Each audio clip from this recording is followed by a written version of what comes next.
ታሪኩ ሲጀምር አንድ ጥንታዊ ቤተመንግስት እንመለከታለን። በዚህ ቤተመንግስት ውስጥ የተለያዩ አስማታዊ መስታወቶች ይገኛሉ። በእነዚህ መስታወቶች ውስጥ የተደበቁ ሰይጣኖች ይገኛሉ።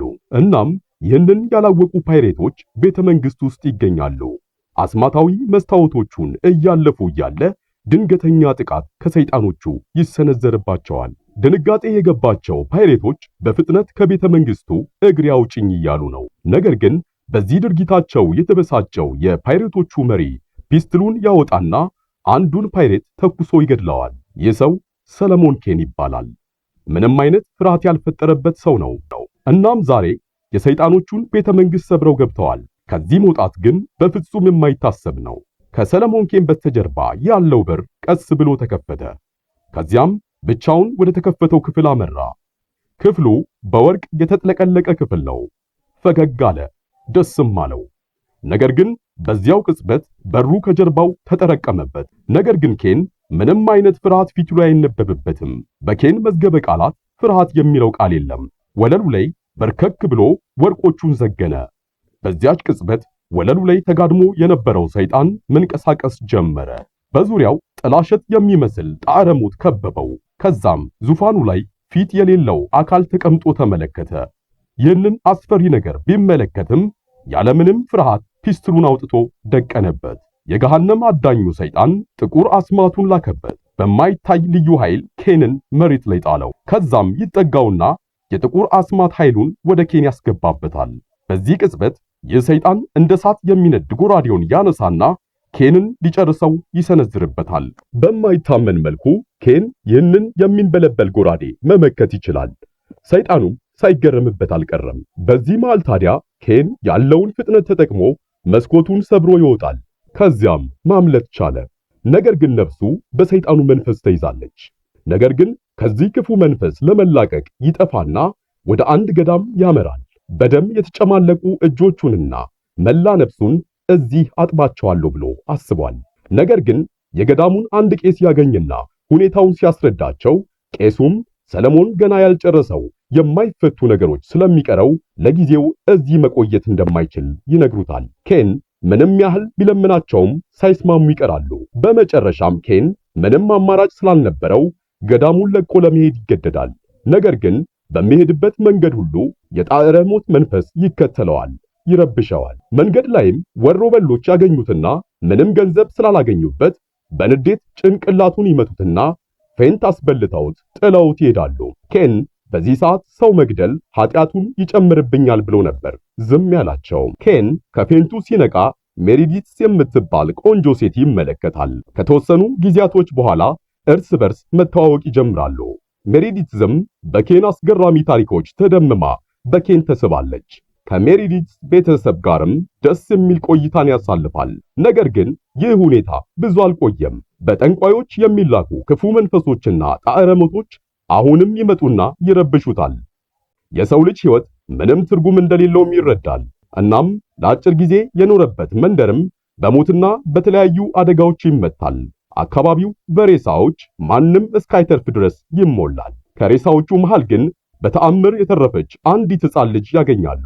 ኬን ይህችን ሕፃን ልጅ ጠርጥሯታል። የሆነ የተለየ ነገር እንዳላት ይረዳል። ወደፊቷም ቀረብ ብሎ መስቀሉን ያሳያታል። በዚህ ጊዜ የሕፃኗ አይኖች ሲለዋወጡ ተመለከተ። ልጅቷ የሜሪዲትስን መዳፎች ጎትታ በእጇ ትይዝና አንቺን እኮ ነው እየፈለግን የነበረው ትላታለች። እያወራች እያለም ጥቁር ምልክት እንደ እሳት እየነደደ በሜሪዲትስ መዳፎች ላይ ታየ። ከዛም ይህቺ ልጅ ወደምታስጠላ አሮጊት ጠንቋይ ተለወጠች። ከዛ በኋላ ወደ ሰማዩ ከባቢ አየር ከፍ ብላ ወደ ተለያዩ በራሪ አካላቶች ተለውጣ ተሰወረች። በዚህ ጊዜ ኬን አስፈሪው ነገር እንዳለፈ ያስባል። ነገር ግን የሰይጣኖቹ ዕቅድ የመጀመሪያው ፕላን ነበር። ሜሪዲትስ መዳፍ ላይ ያለውን ጥቁር ምልክት ያያል። ጥልቅ መልእክት ያለው ውስብስብ ነገሮችን ይመለከታል። ብዙም ሳይቆይ በሰይጣኑ መንፈስ የተያዙ ሰዎችን ማጥቃት ጀመሩ። ዊሊያምና ቤተሰቦቹንም በቁጥጥር ስር አዋሉ። አንድ ማስክ ያጠለቀ ፈረስ ጋላቢ ሜሪዲትስን ለመውሰድ እየገሰገሰ መጣ። በመጨረሻዋ ቅጽበት ግን ኬን ተከሰተ። ሰይጣኑን መጋፈጥ ጀመረ። በሌላ በኩል የሰይጣኑ ቅጥረኞች የዊሊያምን ቤተሰቦች አንድ ባንድ መግደል ጀመሩ። ኬን እጅግ ይናደዳል። እጆቹን ወደ ሰማይ ያነሳና ጮክ ብሎ ወደ አምላኩ ይጮሃል። ሕይወቱንም እንኳን ቢያሳጣውም ለመጋፈጥ ቆረጠ። የራሳቸውን ስለት ያነሳና በአስገራሚ ፍጥነትና ችሎታው ይተገትጋቸው ይዟል። ከዛም የሰይጣኑ ወታደሮች ይደነግጡና እግሬ አውጭኝ ይላሉ። ነገር ግን በዚህ ሁሉ ግርግር ውስጥ ኬን አንድ ነገር ይገነዘባል። ማስክ ያደረገው ፈረሰኛ ሜሪዲትዝን ይዞ እያመለጠ ነው። የሜሪዲትዝ ወንድም ሊያስቆማቸው እየሞከረ ነው። ነገር ግን አንዱ ልቡን ይመታውና ይወድቃል። ኬን ከቀሩት የሰይጣኑ ወታደሮች አንዱን ይገድለውና ማስክ ወዳደረገው ወታደር መሮጥ ይጀምራል። ነገር ግን የፈለገ ያህል ቢሮጥም ማስክ ያደረገው ወታደር ላይ ሊደርስበት አልቻለም። ምንም ምርጫ ስላልነበረው ይመለሳል። አሁን የሜሪዲትዝ አባት ዊሊያም በጠና ቆስሎ የሞት አፋፍ ላይ ይገኛል። በመጨረሻውም እስትንፋሱ አደራ ልጄን አድናት ይለዋል። ቀጥሎም ይህን ካሳካ በመጨረሻም ምህረት ታገኛለህ ብሎት ይሞታል። የዊሊያም ሚስትም ለኬን የዊሊያምን ሰዓት ታስጨብጠዋለች። ኬን የዊሊያም ቤተሰቦች ላሳዩት ትህትናና ቸርነት ሜሪዲትዝን ለማዳን ጎራዴውን ያነሳና ይታጠቃል። ከዛም ሰይጣኖቹን ለመጋፈጥ ይነሳል። በመንገዱ ላይም በሰይጣኑ የተላኩ ወታደሮችን ይመለከትና አንድ ባንድ ይገድላቸዋል። ከቆይታ በኋላም የአካባቢው እረኞች በጅምላ ተይዘው ይመለከታል። ቀረብ ብሎ ሜሪዲትዝ ከመካከላቸው አለመኖሯን ይመለከታል። ለ3 ቀናት ያህል ያለማቋረጥ ክትትሉን አጠናክሮ ቀጠለ። ነገር ግን ሜሪዲትዝን ሊያገኛት አልቻለም። የመንደሩ ሰዎችም እንዳላዩት ነገሩት። ሌላ ምሽት መጣ። ኬን ወደ አንድ አሮጌ ቤተክርስቲያን አመራ። ቤተክርስቲያኑ ውስጥም ማዕከለኛው ክፍል ላይ የኢየሱስ የስቅለት ምስል ይታያል። ኬን ተንበርክኮ ፈጣሪ እንዲምረው ጸለየ። ከጀርባው ግን የሆነ ነገር ነበር። ኬን በዚህ ቅጽበት ሲዞር አንድ ቄስ ይመለከታል። ከአፍታ ቆይታ በኋላ ድቅድቅ ጨለማ ነገሰ። ቄሱም ለኬን የሆነ ጊዜ ላይ አስፈሪ ነገር እንደተመለከተ ይነግረዋል። ነገር ግን ቄሱ ላይ የሚታየው ስሜት ኬንን እንዲጠራጠረው አድርጓል። ድንገት ኬን አንድ እንግዳ ድምፅ ከውጭ ይሰማል። ሌላ ወጥመድ እንደሆነ በማሰብም መሳሪያውን ያዘጋጃል።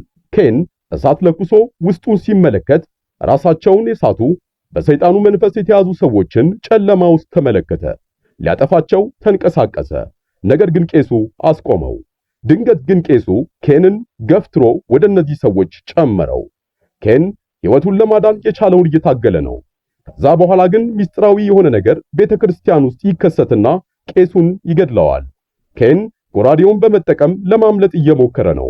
የሆነ የብርሃን ጭላንጭል ያይና ወደሱ ያመራል። እናም ብርሃኑ የመውጫ መንገዱን አመለከተው። ኬን ምንም ጊዜ አልነበረውም። ቀና ሲል ሌሎች ማስክ ያደረገው ወታደሮች ከቁጥቋጦ ውስጥ ብቅ ማለት ጀመሩ። ኬን ሳይገረም አልቀረም። 3ቱ ከዚህ በፊት የዘረፉት ሌቦች ነበሩ። ኬን እንደ ቀድሞ ዝም የሚላቸው መስሏቸው ተጠጉት። ከ5 ሰከንድ በኋላ ግን አንዱ ብቻ ነው መቆም የቻለው። ኬን ይህን ሰው ይይዝና ሜሪዲትዝ ያለችበትን ቦታ እንዲያሳየው ያስገድደዋል። ወሮ በላው ግን ይስቅበትና ሜሪዲትዝ እንደሞተች ይነግረዋል። ኬን በበቀል ተሞላ። ምክንያታዊነቱ ሁሉ ጠፋ። ያለምንም ማንገራገር ለተቀበሩት የሰይጣኑ ነፍሶች ገፍትሮ አሳልፎ ሰጠው። ከዛም ኬን ተሸማቆ ፊት ለፊቱ ወዳለው የመልአክ ሐውልት ተመለከተ። በጣም የሚወዳትን ሴት አጥቷል። እምነቱም ተነጥቋል። ታዲያ ለምንድን ነው ያዳንከኝ ብሎ ጮኸ። ከዛም በመሰበርና ተስፋ በማጣት ስሜት አልኮል ወደ መጠጣት ተሸጋገረ። ቀንና ማታ መጠጣት ጀመረ። ሐዘንና ጸጸት ውስጡ ገባ። አንድ ቀን ምሽት ግን 2 የሚያውቁት ሰዎች ይከሰታሉ። ሰዎችም ድሮ አብረውት የነበሩ ሰዎች ነበሩ። ኬንን ያስጨንቁት ጀመር። ወደ ተረገሙት መሬት ስር ወደ ተጣሉት ሰራዊቶች እንዲወስዳቸው ጠየቁት። ኬን ግን በቃ ሞተዋል አላቸው። ይኸው እንደምታዩት የቀረው የነሱ ትራፌ ይሄ አልኮል ብቻ ነው ይላቸዋል። በዛኑ ቀን ምሽት ኬን ይያዛል። ማስክ ያደረገው ሰውዬ መስቀለኛ ሰቅሎት እጆቹንና እግሮቹን በሚስማር መቷቸው ይበቀለዋል። ኬን አልጮኸም። ምክንያቱም ደግሞ በቃ ቀድሞውኑ እንደሞተ አስቧል። ከዛም እንደሰቀሉት በዝናቡ ጥለውት ይሄዳሉ።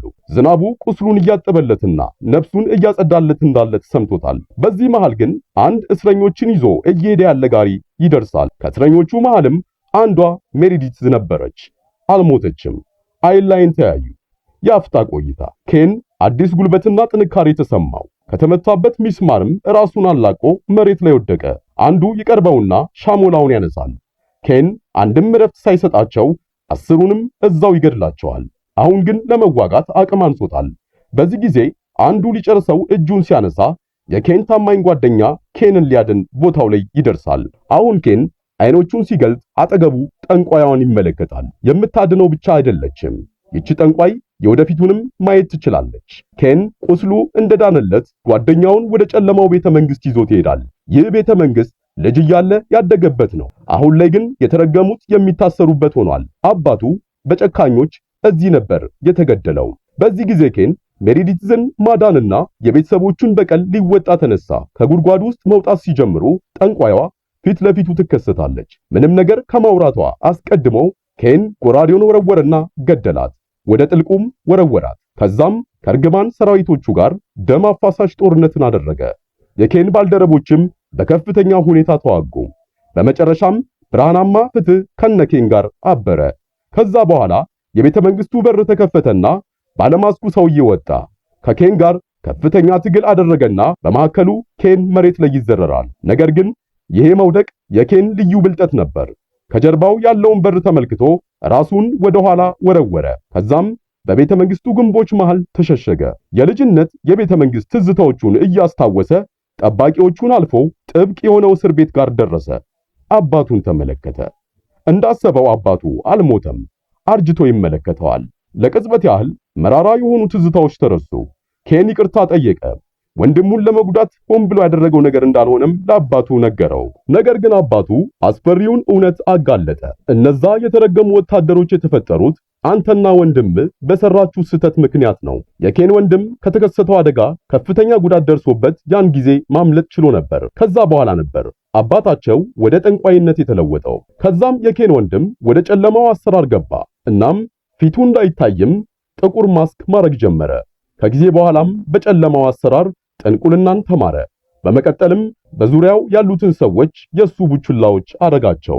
በዚህ ጊዜ ኬን ባለማስኩ ሰውዬ ወንድሙ እንደሆነ ይረዳል። አባትየው ይህን እርግማን ለማቆም የግዴታ እኔን መግደል አለብህ ይለዋል። ኬን የሁሉም ነገር መነሻ መሆኑን በማወቅ ጉዳዩን ለመጨረስ ተነሳ። የቤተ መንግስት ትልቁ ክፍል ውስጥ ገባ። እናም ሜሪዲትዝን አገኛት። ጠንቋዩም ኬንን እየጠበቅኩ ነበር አለው። የሆኑ ቃላቶችን ካነበነበ በኋላ ወደ ጥቁር ጭስነት ተለውጦ ጠፋ። ኬን ሜሪዲትዝን ለማዳን ፈጠነ። ነገር ግን ትከሻውን ስለት ይመታውና ያንሳፍፈዋል።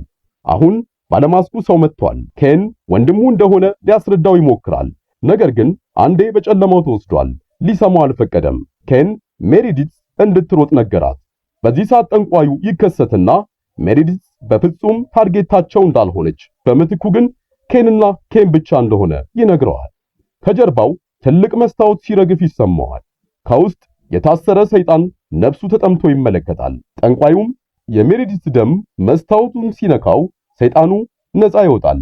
በምትኩ ግን የኬን ሕይወት ወደ ሲኦል ይጣላል ብሎ ይናገራል። ካፍታ ቆይታ በኋላ ጠንቋዩ ሜሪዲትዝን ወደ መስታወቱ ጎትቶ ይወስዳታል። መዳፏ ላይ ያለውን ምልክት ይቆርጥና ደሟ ወደ መስታወቱ እንዲረጭ አደረገ። መስታወቱ ሙሉ በሙሉ ተከፈተና ከሚነድ አለት የተሰራ ሰይጣን ተከሰተ። የኬንን ሕይወት ለመውሰድ ወደ ኬን አመራ። ለመጀመሪያ ጊዜ ኬን ፍርሃት ተሰማው።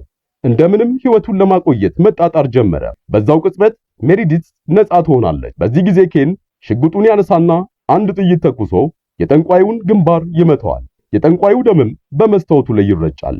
በዚህ ጊዜ አደገኛ ኃይል ይፈጠርና ሰይጣኑን ጎትቶ ወደ መስታወቱ ይወስደዋል።